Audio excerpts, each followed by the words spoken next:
Hello and welcome to the New Age Geek channel. If you're new here, build an inclusive space to people of all walks of life through the power of friendship, magic, and tabletop role-playing games. Tonight we have Investigation Check, our regular irregular interview show where we talk to the geeky creators you want to know about.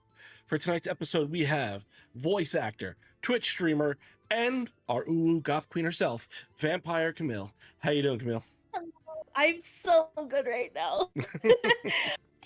I was just so much excitement actually went through my body whenever you texted me about doing an interview. So I was like, fuck yeah, let's do it.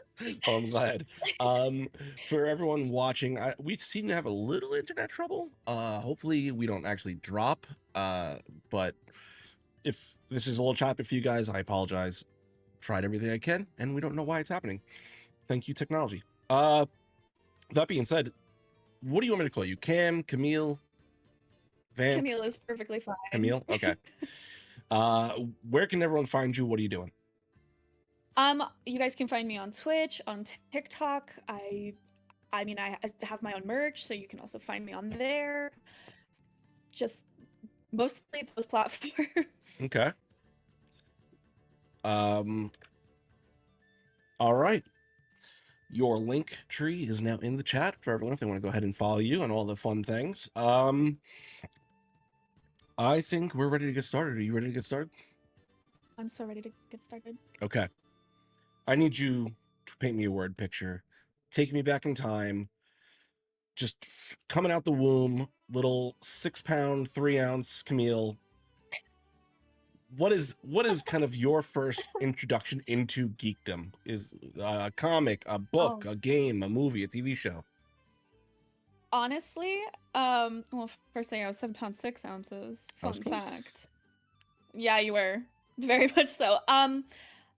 Growing up, my dad is actually one of my biggest heroes. He would be like, okay, what bedtime story are we reading? And I didn't want normal children's books. I wanted Tolkien. Okay. So, funny voices and everything. Age of 3, just broke my collarbone, broke my nose in the same sitting. Dad, I want Tolkien. I want Hobbit tonight. Funny voices and everything. So my dad kind of set me on the nerd path. Okay. Because I loved adventures and having 3 older brothers who always were on backpacking trips or going to camp as Boy Scouts. I wanted that. I wanted campfires and roasting marshmallows, but what I got was Tolkien instead. So that's kind of what set me on the nerd path in general. Mm-hmm. And then it spread like a wildfire through my being, where I just couldn't get enough. That led to 6-year-old me picking up a PlayStation 1 controller for the very first time and playing the original Final Fantasy VII. So I not only had a love for fantasy, but RPGs from a very, very young age. Uh-huh. And having 3 older brothers who were like, oh, well, you know, our other sister is kind of too girly. We'll corrupt this one. And corrupt they did. And then my mom introduced us to Pokemon, the TCG and the original Indigo League Pokemon. Kept all of us out of drugs, kept us all in school. It was incentivized for us to do well, be better people, and rewarded with okay, let's go get a booster pack at the local game shop. Mm-hmm. And so it just became all of this nerdiness into 5 siblings who, I love my sister. She's not as much of a nerd as she thinks she is, but at least 4 of us are. So it all kind of branched out from there into the point where by the age of 12, my dad bought us D&D 3.5. He wrote out an entire campaign. Wow. My first character was actually before they added the seasons. I don't know if any of the nerds remember this, but back when 3.5 was still kind of fresh, and before D&D Beyond was really a thing, um, Eladrins didn't have seasons. Mm-hmm. They were just elves from the Underdark. And so that was my character. And she was a rogue, and it was a whole thing. We went Ren fairs. If anybody knows like the SCA, we were also part of that. So it was so much nerdiness to the point where my mom was like, "All right, I'm done. Like, no more Pokemon. You guys do your thing." And so yeah, and so um I ended up as an older like kid, I think preteen age. I reread The Hobbit, The Hobbit, The Lord of the Rings, Mm-hmm. The Silmarillion, all of that, and like, in fact, I actually have a 1967 copy of The Fellowship sitting like right here Wow. next to me. I know, it was a gift from my sister-in-law because she knows how much of a nerd I am, and she had like 6 other copies. So Just have we 6 we copies collect hanging around. books like Pokemon. Yeah. Like, in my family, we collect books like Pokemon. Um, Gosh, I grew up reading so many fantasy books that I didn't know what to do with myself. Uh-huh. And then I picked up a comic book. Okay. Before you get into that, I want to ask a question. What about Yeah, The Hobbit, when you first were introduced to it as a child, what about it really captured your imagination? I think it was Gandalf. Okay. Hands down, him being essentially like the brains behind everything. Mm-hmm. That's how I fit in the dynamic of me and my siblings. I'm the youngest, but I am the brains amongst all 5 of us. Um, And the most maybe not modest. for. I mean, for certain things, I am the brains for a lot of it. Uh-huh. I'm the one that they'll like call me and they'll be like, "Hey, what was this again?" And I'll tell them, and it can be a wide variety of topics because I absorb lore and knowledge like a little sponge, and they all couldn't really do that to my extent. Uh-huh. So they always pick my brain about certain nerdy things, like, who was this hero from this like comic book? And I'm just like, oh, it was this person. Like, and then this was the bad guy, and this is how this run ended. And they're like, okay, you fucking nerd, chill out. Like, all I asked for was this person, and I'm like, okay, I'm sorry. So what do Yeah. you think you got from The Hobbit then as you reread it as a young adult? Oh God, you missed 100% of the chances that you don't take. Mm-hmm. Um, I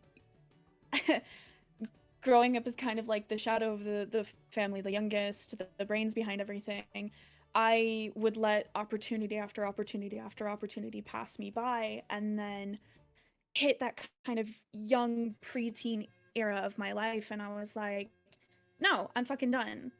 I don't have half as many siblings in the house to try and keep me away. So it's my time to shine. And I started taking the long shot. And in the end, that's, I think, what matters is the adventures that you have along the way when you take those chances. Mm. Because Bilbo was like, I'm just a hobbit from the Shire. What the fuck do I know about the Misty Mountains? And he comes back to the Shire and he's like, damn, I really want to go back. Like, it's time for another adventure. God damn it.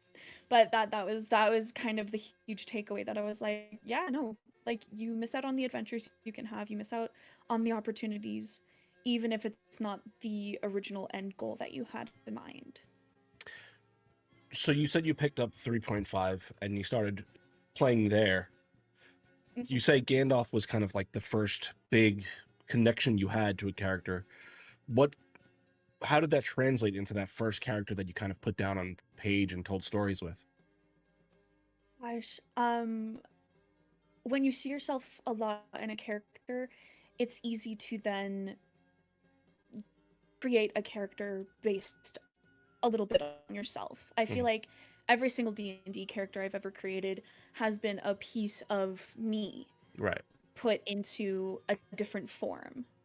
You know, sometimes I can look like a baby pink tiefling with big purple eyes, or a basically a palico who wears really big goggles and that's all you can see, so she kind of looks like Vivi from Final Fantasy IX. um and you know, she hides in a crate on a dragonborn's back and eats kankus out of a cupboard after she murders them Jesus. mercilessly, ruthlessly, I might add. She's a tiny little caster. Her name is Mallow. And like it's the pieces of me that then I can spin stories based off of, well, this is, you know, this part of my personality or this part of my being. What stories can I tell with that? Mhm. So it's just all pieces of like my soul that are then put out into somebody else's world, and they're let loose and watching the dialogue, the plot points happen so fluidly, so naturally. Especially playing with your brothers, Mhm. it bewildered me and gave me that sense of, I want more adventure. I want more like this. So have you only ever played with your brothers up until this point that we're talking about? Yeah, kind of. I played with my brothers as like a young preteen, and then moved to moved away for university, like across the country, and then found a love of friends who loved D&D as much as I did, who wanted to tell their stories, and Mhm. then we'd get tables together. That's actually how me and my husband started dating. Um, so I genuinely owe a lot of who I grew into today to my love of tabletop Well, RPGs. And I want to ask then, because you said you started off playing with your siblings, and you had already said that Mhm. you kind of felt like a shadow in around them, Yeah. is the term you used. Did playing at the table with these people and them giving you the space to tell stories with them, and you're saying each character is a piece of yourself, did you find the real life you growing Mm. from these pieces that you were taking and kind of like playing out? Oh yeah. With my first character, I found my voice. Hmm. I found a way to be more assertive with when I spoke to my brothers, because as much as they love me, they would be like, "Oh well, she's the baby. She doesn't know any better. She's not as smart as she thinks she is." And then all of a sudden, I would start speaking absolute fact, and they'd be like pearls clutched. Oh my god! Like, who even are you? Oh my god! How? When did you get here? I was um the observer. That's why I call myself a shadow, because I would observe and then be like, through a child's eyes, this is how it seems. Right.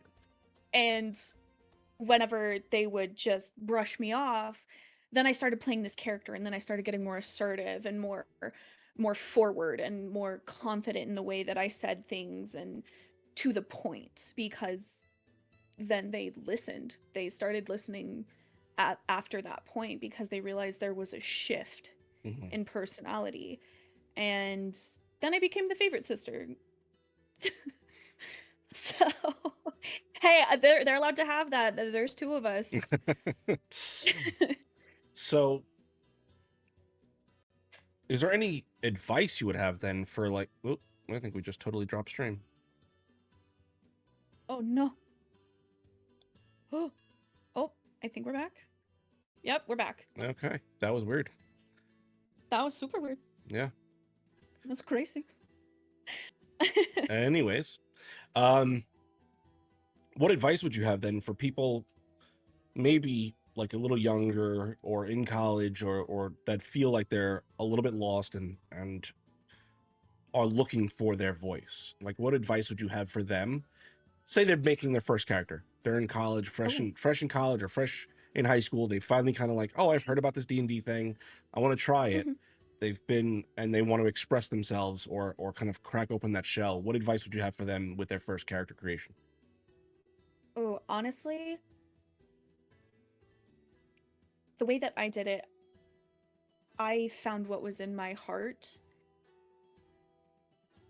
at that moment, because people vary from moment to moment, obviously, like personality wise, views.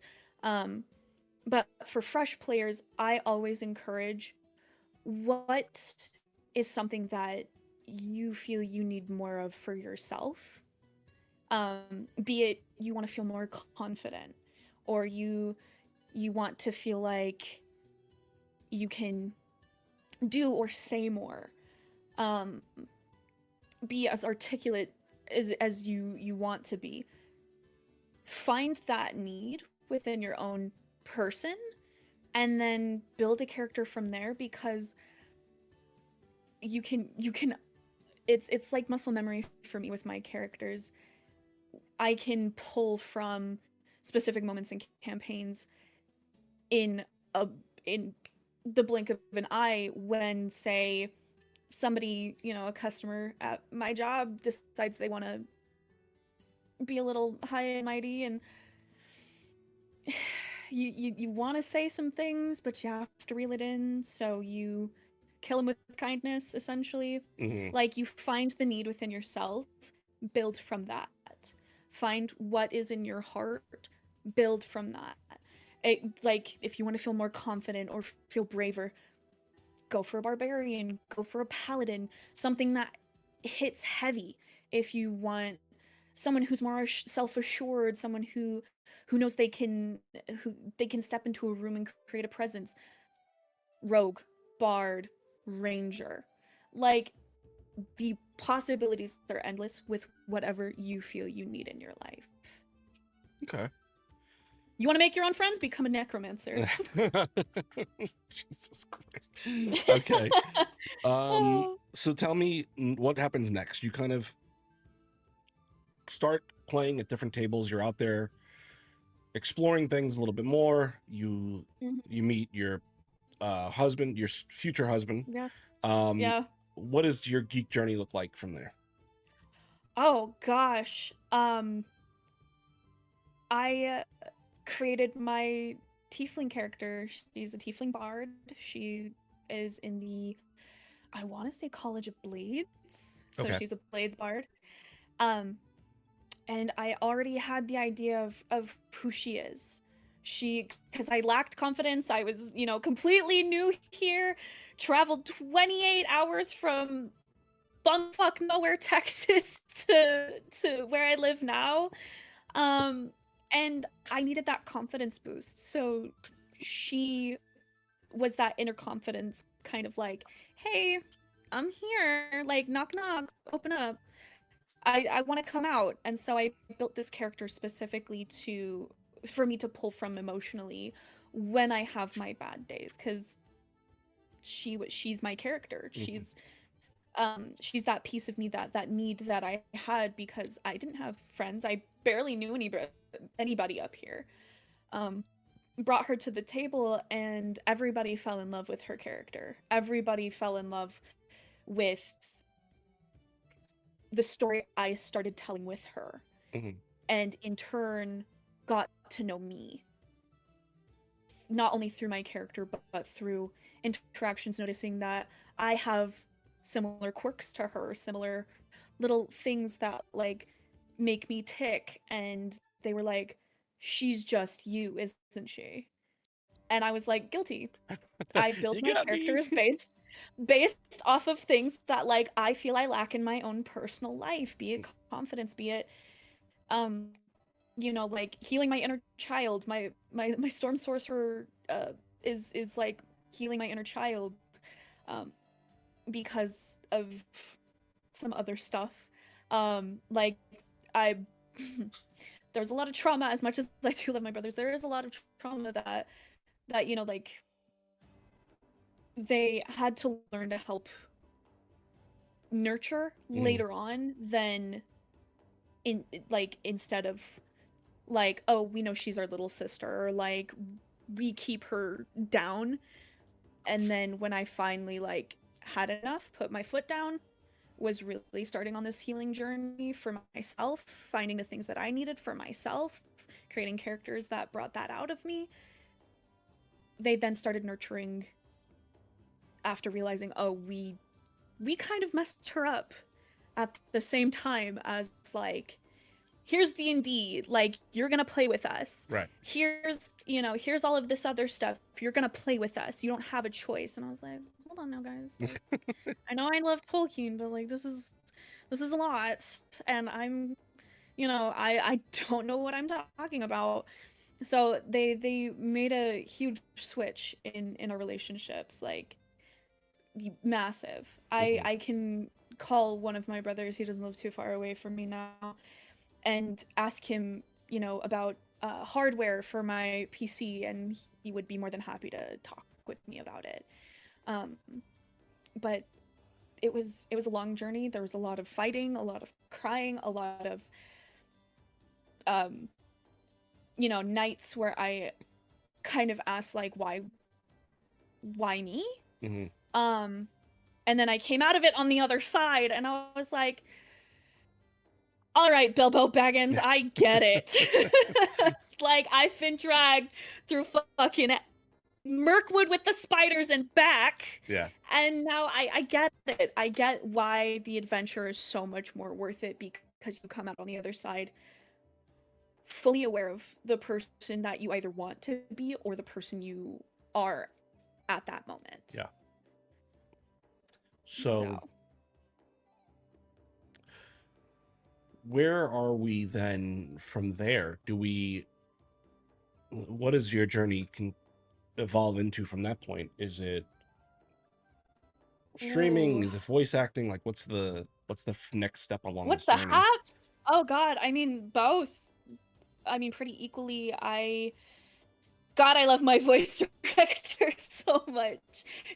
You and I both know my voice director. He's a great guy. He was actually sitting in my stream. One kind of followed the other. So started streaming because of a very, very close friend of mine. She helped me set up everything for me to stream, because I was like, I love gaming. I want to share my joy with viewers and my chat and whoever else wants to sit in there and just be.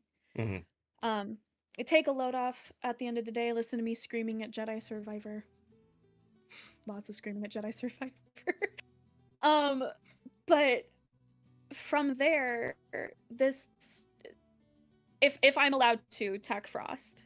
Yeah, we know Tech. Him. Tech's amazing. We know Tech. We love Tech. He was actually in one of my streams and heard me talking. I think I was reading, because I used to read The Hobbit and The Lord of the Rings on my streams for everybody else. Middle Earth Monday, baby! But because I have such a sporadic schedule, can't do it anymore. Sad. But he messaged me and goes, hey, have you ever thought about voice acting? And so through streaming, I then found voice acting, and I would never give it up.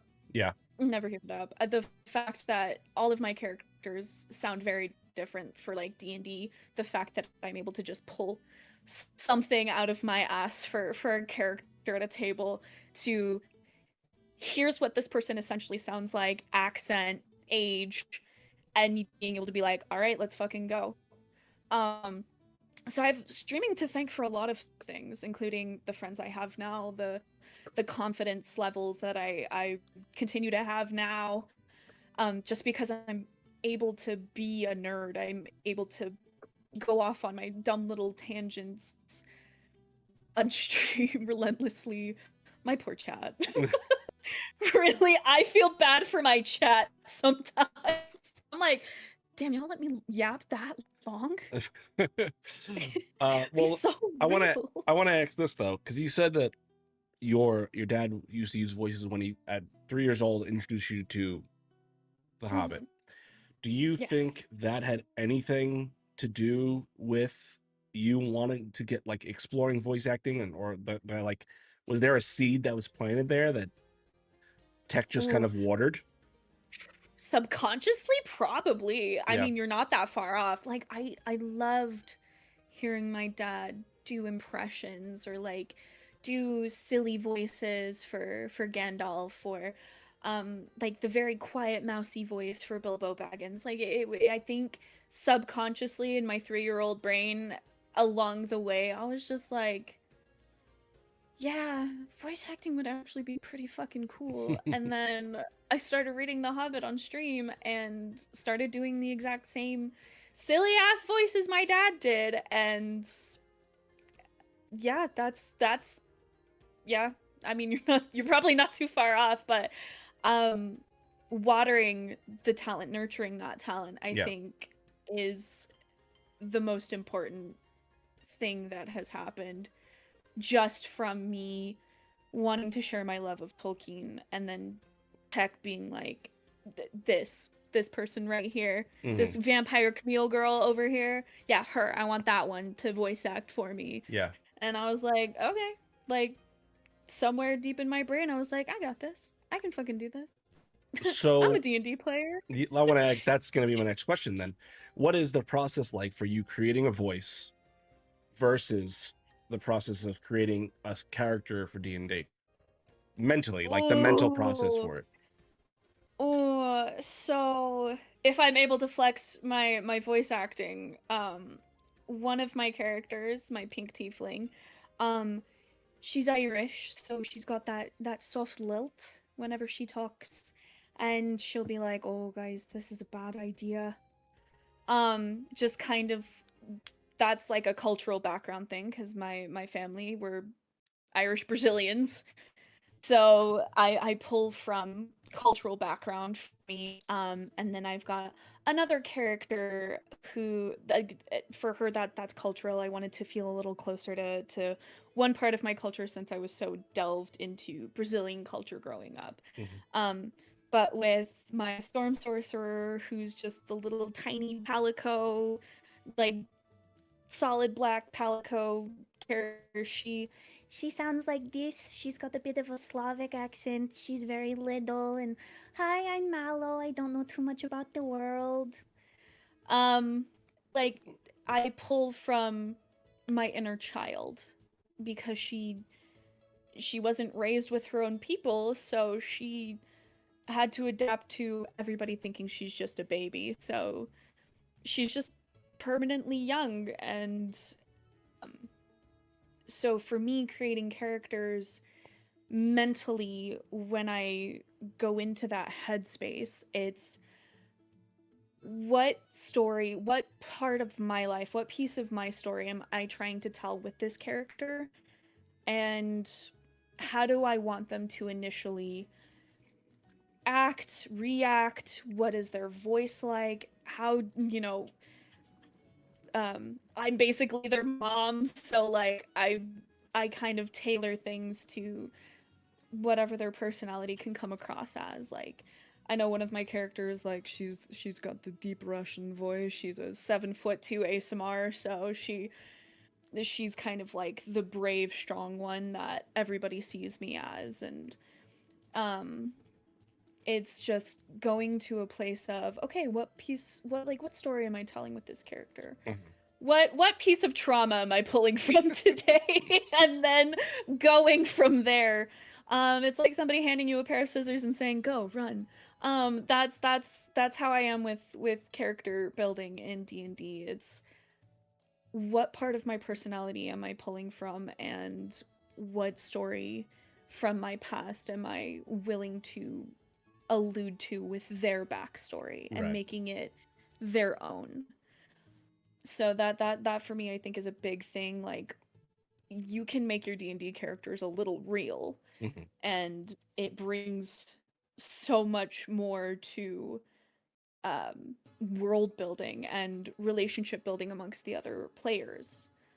Because I think I remember one night after me and another player character we had a fight, like our characters were arguing, screaming at each other in game. Hmm. And then afterward, I bursted into tears because I pulled from a literal argument that my mother and I had just had that day right Jeez. before session. And I just like collapsed into her arms and I was like, I'm so sorry. Like, I'm so sorry. Please don't be mad at me. I don't know what happened. And she was like, what did your mom say to you? And I was like, damn, well, first off, I love that you know that my mom said something and that I'm not actually mad at you. But it's a good way to make your characters comfortable for Uh-huh. you to role play as Right. and be able to tell their story genuinely. Like, genuinely is not the word I'm looking for. What is 100%? I mean, like Authentically. authentically, yes, authentically tell their story as best as possible. Right. So, So, what kind of skills have you translated then into streaming with all this? Like you've built all these different skills on these various different things. What is it like to engage with an audience that you don't see except through chat? yeah. Like how is, um. because there's so much in like intricacy Oh. for like that back and forth with roleplay, right? You don't have that when you Mm-hmm. stream, so that's got to be a different set of skills. How does that work for you? Um.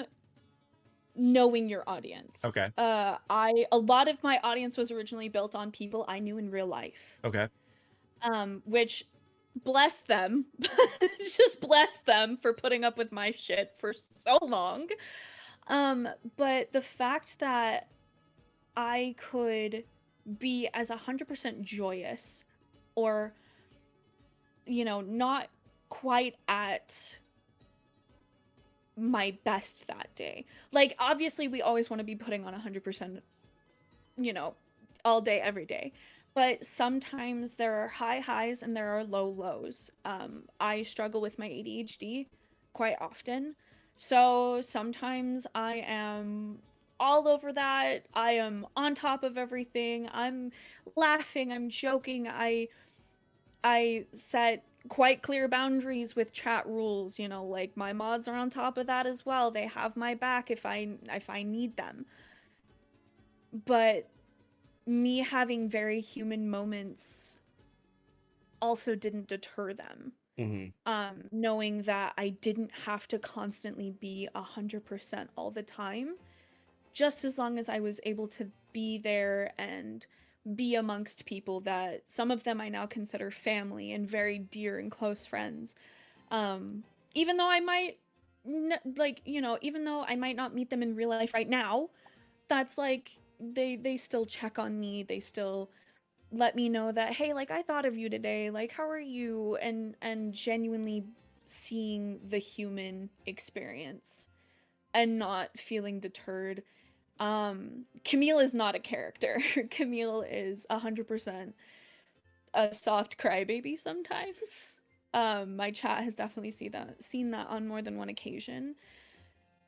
I never wanted to seem untouchable Hmm. or unapproachable to my chat. I wanted them to know that when they came into my chat, they were safe. They could just chill out.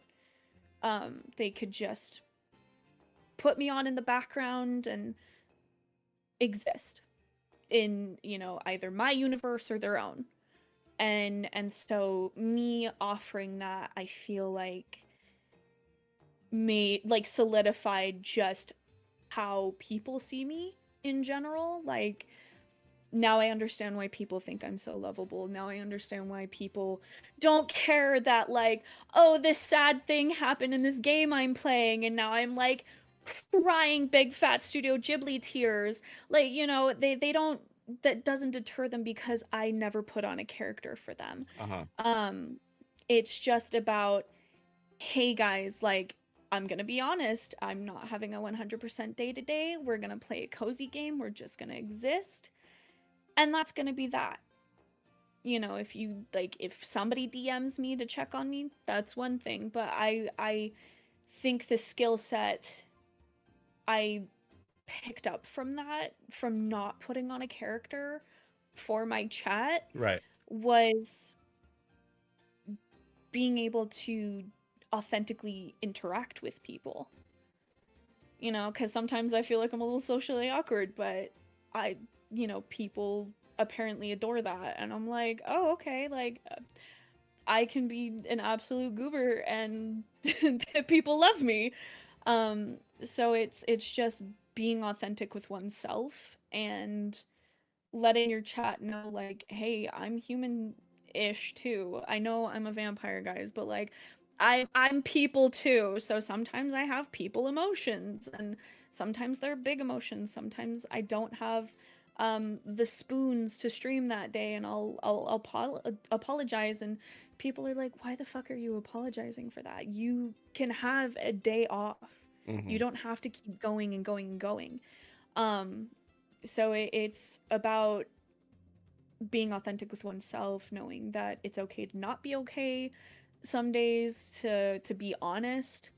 um just I I don't know if those are necessarily skill sets, but they're definitely life lessons that I think Right. I needed to have basically slapped in my face, and being like, you cannot keep going until you're running on fumes. That's not healthy. That's not, you need to take care of yourself. So is being authentic with where is your head at in that moment, and knowing your audience, and knowing what are we doing today to kind of combat the blues, or what are we doing to get some energy out? How do we want to do this? Essentially. Nice. So, So, well, what kind of advice would you give to someone who is looking to get into the space, like, you know, like yourself, like someone, if you were going to talk to, let's say, yourself at the start of your streaming journey, what would your advice be to that person? people didn't show up because you're a woman. People showed up because they saw the genuine joy that you have for the games that you play. They see the genuine, authentic joy you have from existing in the nerd sphere. I actually became affiliate because of Jedi Fallen Order, and being able to exist in the nerd sphere in that capacity. People just want that. They want to see people enjoy things that they grew up with, because it wasn't just Tolkien, it was also Star Wars. It was so much nerdiness. Oh my god. If I told you how many comic books I picked up from the ages of like 6 to now, it's a lot. It looks like a lot.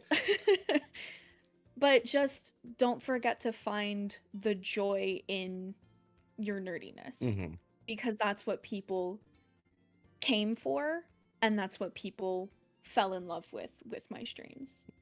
Okay. Oh boy, where do I go from here? That's so heavy. um, I'm so sorry. no, it was great. It was wonderful, heavy in the best way. So the space as a whole, like, first and foremost, let me ask: have you appeared anywhere on any actual play streams for tabletop games? No. Okay. Not as of not as of now. Don't worry, that's gonna get fixed. Okay. So I want to ask then, like, what would be your advice or some tips or strategies that you've kind of used for collaboration? Because I'm assuming you still do collaborative efforts, of course, streaming stuff. So what has that kind of like been like for you, and what are your strategies for going forward with that? Oh gosh. I built up my community first. Knowing your community, knowing who would, I don't want to say like ride or die, Funny you should mention collabs. Like I was just streaming with a friend today. Like we do collab streams because body doubling is a thing, guys. Especially for the ADHDers. You get what I mean. Um, it sometimes takes the oh with collabs. Okay, I will just say it like this: with collaborations, know who will be willing to show up for you. Okay. Um, In what way do you mean? because oh, it, in the sense of, you know, for example, if I like collabed with uh Crizella, who is another dear friend of ours, she and I hang out a lot. Building really good relationships with the people around you, and then say they start streaming or they're already streaming and you want to collaborate, again, you miss 100% of the shots you don't take. And it can lead you to other things, and sometimes collaborations can take off that heaviness or that almost that like nervous energy, because somebody will be there to, like, I think of it as like side by side. Like somebody will be there with you side by side to make sure that not only you have fun, but they have fun, and you can play something together, you can parallel play. The limits kind of don't exist after that point. And that's kind of the thing that I've realized with collaborating with people I care about, is they take off some of that edge of what do my spoons look like, what do my spoon reserves look like today, and do I really want to stream today, or like what am I willing to put up with today? That's the other question. And so you kind of figure out who like what kind of personalities you do best with whenever it comes to collaboration and with streaming and your audience, your community. I've had plenty of toxic people infiltrate my community, and it felt like a great weight was lifted from all of our shoulders in the sense that, my community was once again a safe space for others to exist. And collaborating with people that also have that kind of same mindset of, this is a safe space for my community, so let's like create one giant safe space and have fun. So collaborations are a great way to just exist. Okay. Well, let me ask you this, since you brought it up. Like, as a streamer, I'm sure you've dealt with this plenty of times. I mean, you already said that you have. Toxic people come in, and that really can disrupt the stream, disrupt a community. How do you go about handling that sort of thing? Like, is it just simply like, ban, goodbye? Or is it, there's more nuance to it? It depends on Okay. the line they decide to open with. Fair. There's one instance that does stick out in my brain. Cause yeah, like I do have a deeper voice for a woman. Thanks, kid. I love her. She's a menace to society. But I had one instance where a chatter came in and said, "Hey, congratulations on your cosplay as of a woman." Okay. It's a bold move, Cotton. Let's see where this let's see how this turns Bold out. move. Bold words. And I said, "Ugh, is your mom's basement really that deep down that you haven't seen a real woman in that long?" Yeah. And they, pulled the same shtick, like, "Oh, well, I know what real women look like." And I said, "Yeah, the ones on your dating games don't count." And then before I even gave them a chance to respond, we did ban them. But it's sometimes you gotta get a good laugh out of it. Yeah. Because they came in and they tried, they super tried, but one of my mods, oh no, one of my mods is just like, all right, we're dropping the ban hammer, you're gone. And Yeah. then we posted his messages on our wall of shame. Oh my god. Yeah, I have a wall of I shame do in my love that there's a wall of shame. because sometimes you just need to call them out and be like, you see these examples? Yeah. You see how, like, I'm a take no shit queen? Yeah, that's not gonna fly here. That's not Mhm. how we do things. You disrupted my safe space, and I'm going to disrupt your entire day with just 2 sentences, and Mhm. then you're getting banned. So it just sometimes depends on one, their opener. Yeah. Because you can always tell the kind of interaction you're gonna have with somebody toxic just based on the opener that they decide to lead with. That's fair. I get a lot of the oh, you're AI because women aren't on the internet. Like I get a lot of the you're a woman, so Okay. insert toxic statement here. Yeah, yeah, it's a lot of that. So maybe there's a difference for AP streaming space and like video game streaming space. So some of the issues we've had is people like infiltrating the server, kind of like being there Mhm. for a little bit, and then eventually like starting to be toxic in various ways. Has that been something that you've had to deal with your kind of your space, or is it mostly just trolls that get banned pretty much instantly? Sometimes it's both. Okay. I've had double whammies before where they started off like genuinely interacting, genuinely being part of the server, didn't raise any red flags. They're getting smart. I'll Mm. tell you that much. They're getting smart. Um, but then all of a sudden there would be little things starting to come up. And I would be like, now see, we all know what happens if you roll a small little snowball down Mount Right. Everest on the snowiest day. This is going to get out of hand and people will get hurt. Hmm. So the second that somebody, say I've known them forever, they say, "Hey, here's a screenshot of what happened. How do we move forward?" Right. I'm just like, "Okay, ban them. Kick them, ban them. I don't care." Because if you want to start to disrupt the balance that I've created, then you don't deserve to be part of that balance that Hmm. I have created meticulously.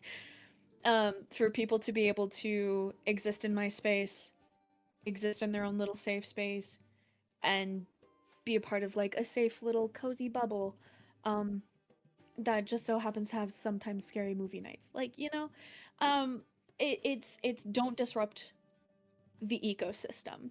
You put an invasive species inside of an ecosystem and you let it grow without catching it early enough, Right. it starts infecting everything else. So the sooner you kill it off, and that sounds terrible to phrase it like that, but it's true. The sooner you kill it off or the sooner you remove it from that ecosystem that it is invasive to, the better off that ecosystem will then become. Good. All right, Camille. We are getting towards the end of our interview here. Oh my god. Oh, this has been an So soon? amazing. It's been an amazing chat. I've had a lot of fun talking to you. I know. I always have a couple questions that I like to ask all my guests, so Okay. I'm gonna ask my first one. Are there any dream projects or collaborations that you'd love to pursue in the future? Okay. I'm about to out myself because I know some people from my chat are in here. Um, I would never get into Valorant by myself. Okay. I'm gonna preface it like that because my chat, I can hear them all simultaneously groaning. Um, I'm super into K-pop, and there is an idol in particular that has reached Radiant. I That is don't know his what any of highest these rank, which is mean. the highest rank in the game. Okay. Like that's esports level. I would love to try and get into Valorant and do a collab stream with that specific idol. Okay. Um, because I've never tried Valorant. I would like to. I just would never like drag myself into the Riot launcher and play it of my own volition. I need somebody to hold my hand for that shit. I don't So that'd know. be a dream collab. Is this one of your emojis? This respectfully no emoji? Because this That is is not one of my emojis. fucking hilarious. Or playing League Yeah. with or doing like just playful ARAM with Faker Okay. of is it TS? I don't know. I can't remember. I don't game. Oh no. We'll change that. We'll fix that. You have to hop into Warframe. I played Warframe when it came out. We'll get you back into it. I've only played it once and I couldn't play it because I didn't understand any of it. It's okay. Okay. We'll hold your hand through it. It's okay. Thank you, mommy. Oh gosh. Oh god. It's that night, huh? It's one of those nights, huh? Oh my goodness. All right. Can you share a pivotal moment or turning point in your career that has shaped the way you approach content creation? I love your chat, by the way. Your chat is fucking My chat funny. is trust us, Camille doesn't understand it either. I don't understand Warframe. I just know point and shoot. That's it. Okay. But a pivotal moment where I kind of took a different approach to content creation. Mm-hmm. Honestly, it was when I knew who I can trust within my community to not only always show up, but those who uplift and encourage, like, hey, you've been, gaming for 6.5 hours. It's time to go. So genuinely knowing where your limits are, not pushing yourself, because I used to do that a lot. I felt fine emotionally. Mm-hmm. Physically, I was running myself ragged. It was, 3-day-long migraines. It was, something that I got because I used to play volleyball as God, for so long. Open wrist syndrome, where the bones in your wrist would separate, and so it would pull on the muscle. That's the best and easiest way I can explain it, other than like scientifically. But oh god, playing Destiny 2. No. It was that moment of I need to be physically taking better care of myself and knowing where my limit is, instead of, I'm just gonna keep streaming because I'm really into this game. It's, hey, that game will still be there tomorrow, sweetie. You have to let your eyes take a break. Yeah. Get some water, just eat. And so I think that was a pivotal moment when someone kind of called me out on not taking better care of my physical well-being instead of my mental well-being, because I was riding serotonin highs for days, but the migraine was definitely standing in the way of me being at full potential. I could see that being a problem. Hey, yo, listen, the amount of just cold water I would just put on the back of my neck because of the migraines, it was insanity. I was so sick of ice. So sick of ice. All right, then we're gonna move on to our last question. Okay. The question I ask all my guests. This is the one that winds up on TikTok, so stretch it out. Is my mic okay? Yep, you look fabulous. Oh. Yeet. Gotta dab on him. Okay. Camille, what message or impact do you hope to leave through your content on the geek space? Be a geek. Honestly, never stop finding joy in the things that you love. Be it comic books, be it video games, be it books. Never stop finding the joy in the things that you love. Because the day you stop doing that, I feel like is a first death, and that is the death of the soul. You know, if you are a geek at heart who loves holing up and reading comic books for hours, and all of a sudden you just put down that comic book and you never pick it up back up again, that's like a first death. And I feel like people should never stop finding joy. You know, branch out, even discover a new hobby through that love, that joy you have for whatever it is. You might surprise yourself with what you come back with in terms of that adventure, but you still went on that adventure down the rabbit hole because of something you love. So that's my advice. I love that. That's amazing. That is going to bring us to the end of our interview, Camille. This has been amazing. Such a fun conversation. I got to dive into your life with you. I know. So while we are going to open up the chat to viewer questions, if you have a question for Camille, go ahead and throw it in the chat now. While those come in, we're going to switch over to our dicey question segment. These are 20 random questions determined by a D20 roll. Camille, do you have a D20? Fabulous. I have my D20. Okay, go ahead and give me a roll. Ooh. That is a 2. Okay, what is your favorite franchise, and what is do you consider the most overrated franchise? Fuck. Yeah, you can answer this any way you want. My favorite franchise will forever and always be the Fable franchise. Bring that to Game Pass, Xbox. Specifically PC Game Pass, because I would love to play Fable 3 again. The most overrated. I am about to get. I love it. This is my favorite part of this question, the most overrated one. Hottest take. Halo took such a nosedive. Oh yeah.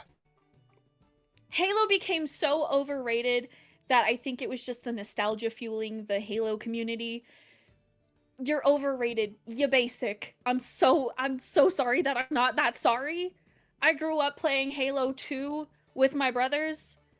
No, it became so overrated. So overrated. But Fable will always have my heart. Fable's goated. RPGs for life, baby. Fable really was like the first to do it that way too, right? Like the way they did it. Yes. The way that they did it, other than like The Sims where you like had your adventures and shit, but like where you're controlling the character, I think Fable was kind of the pioneer. Yeah. Like on that pioneer bandwagon. Okay. But I still to this day love Fable 3. That's the only one I didn't play.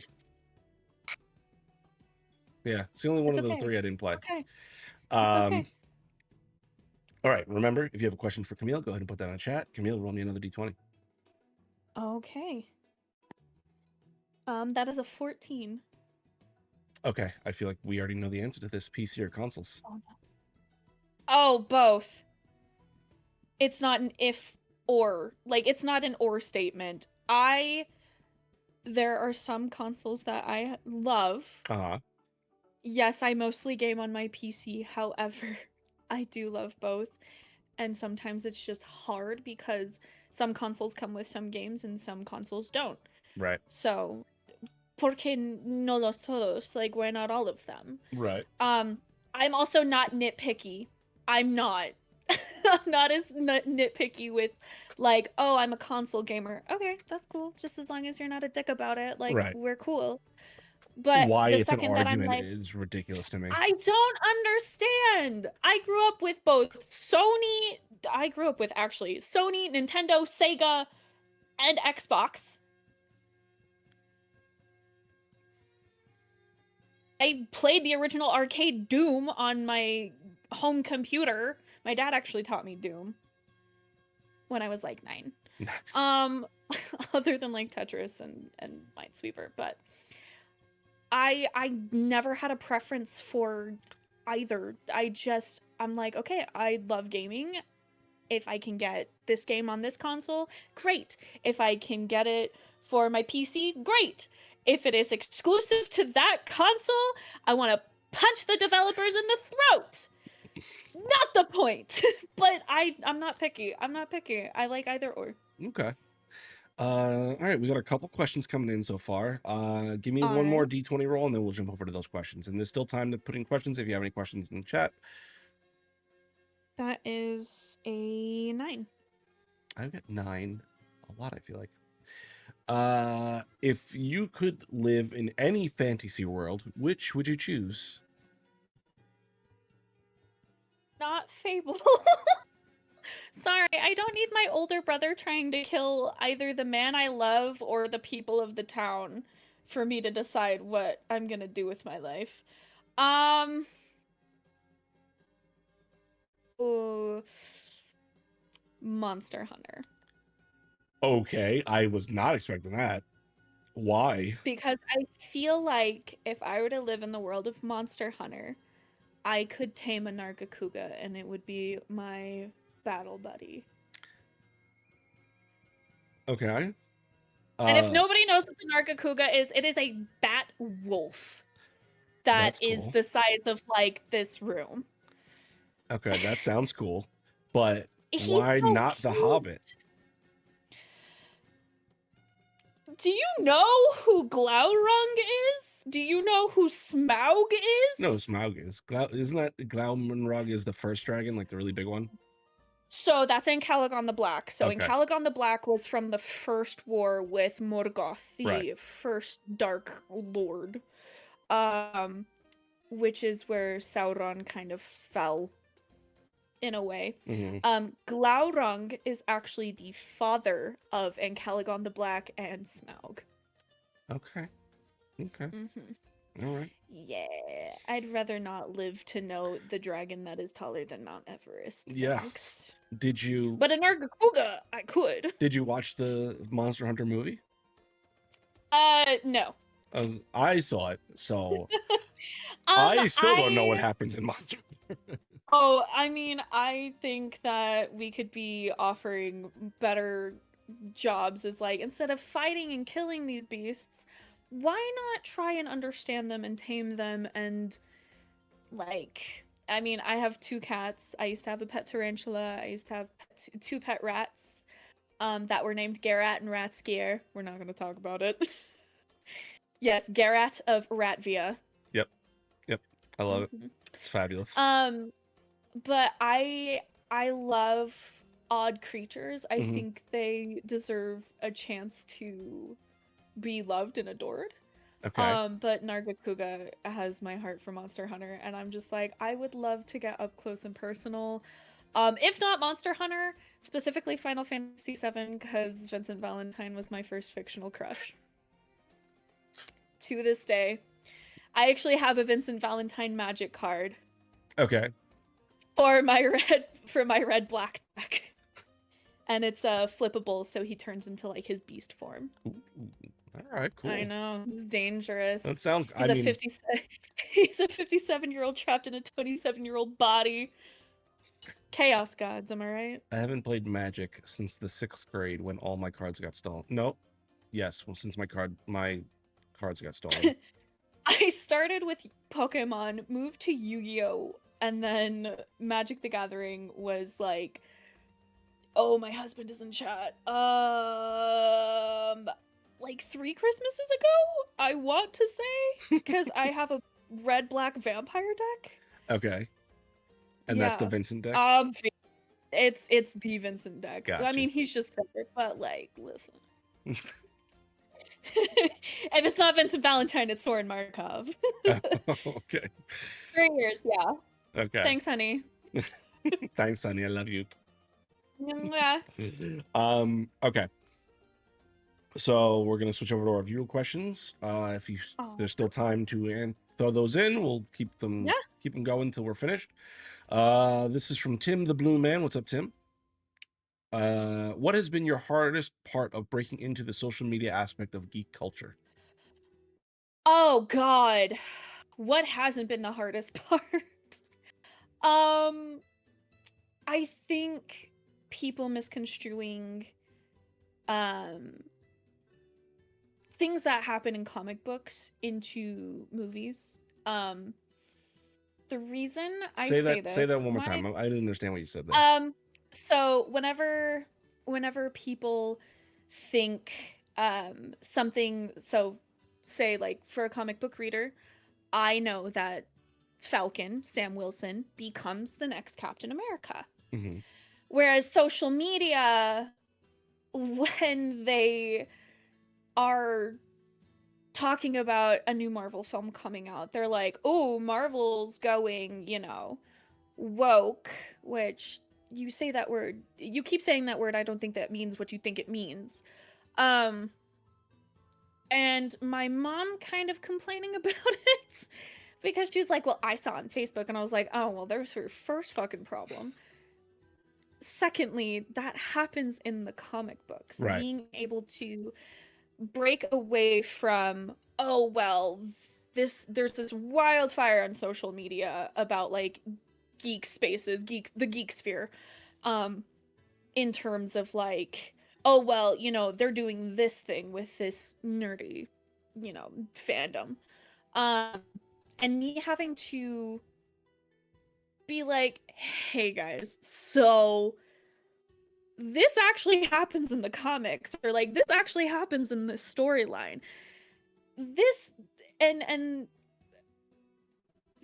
people not understanding that there's a broad spectrum of nerdiness, and mine just so happens to be a lot of Marvel comics, and then Ninja Turtles, Transformers, things like that. But people not always understanding like, hey, this was done in the comics before they decided to put it in the movie. It's an explicitly authentic transition from one character Right. to another.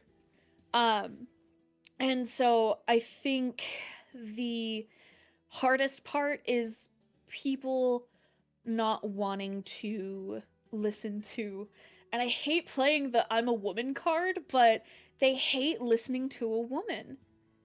I feel like sometimes people in these spaces are threatened by intelligently nerdy women, who was raised by her 3 brothers, albeit a little roughly, but like, I came out the other side, right? I'm pretty okay. I got all 10 fingers and 10 toes. They weren't too bad. Just a broken collarbone and an almost broken ankle. We don't talk about it. But my brothers raised me to take no shit when it came to when people are like, oh, well, you're a girl, what could you possibly be nerdy for? Right. Like when people complained about Tom Bombadil not showing up in the Hobbit films. Firstly, he was never there. He showed up in The Lord of the Rings to help Merry and Pippin, not in The Hobbit. He was never in The Hobbit. Let's just start there. No. Bad. If we don't acknowledge it, it doesn't exist, right? Oh god. Pretty much. So personally, it's always the hardest part of people see a young woman and they question the authenticity of my nerdiness. And I'm like, oh buddy, I would run circles around you with the amount of nerdy things I'm actually into.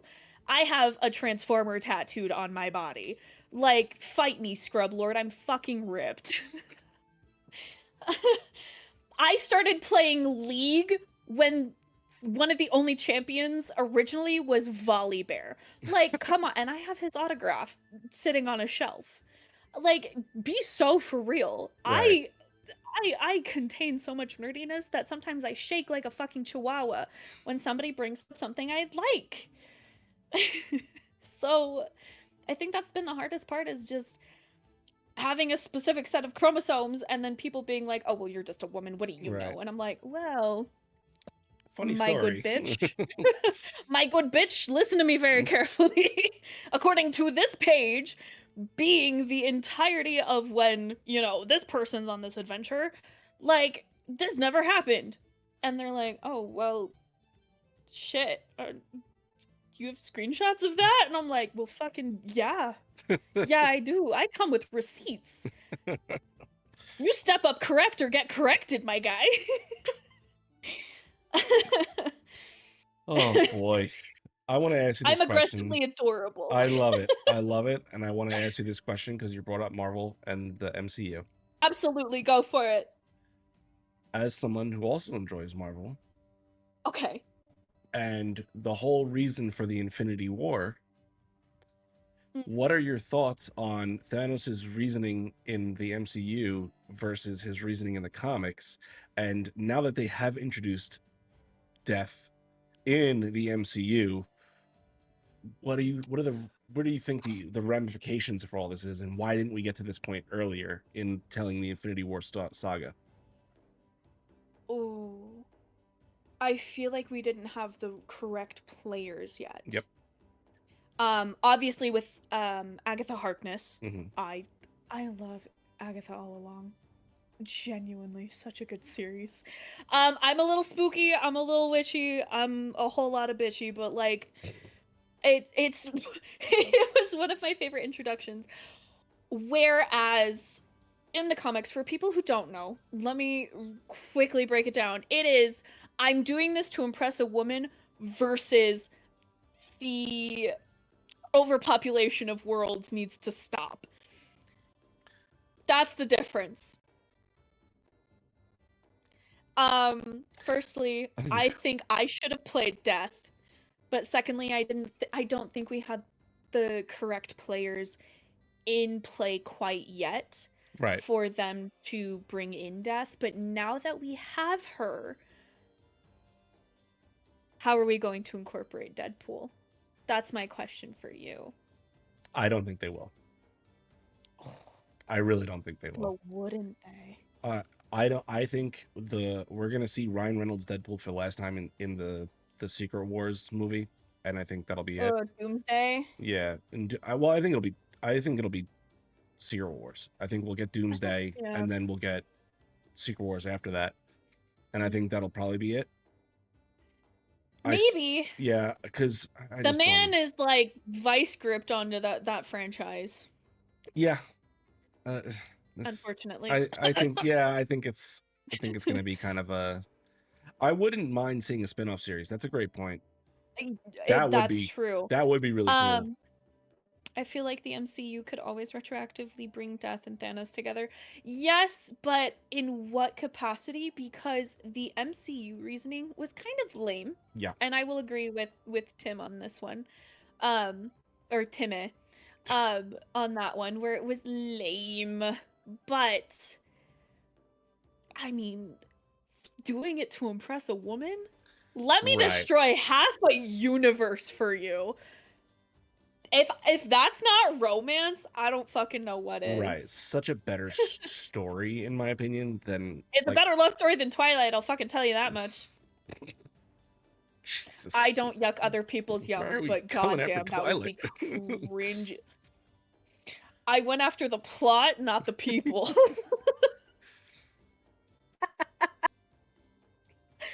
But I'm glad that we're getting glimpses of Death. We've also gotten glimpses of Mephisto. Yeah.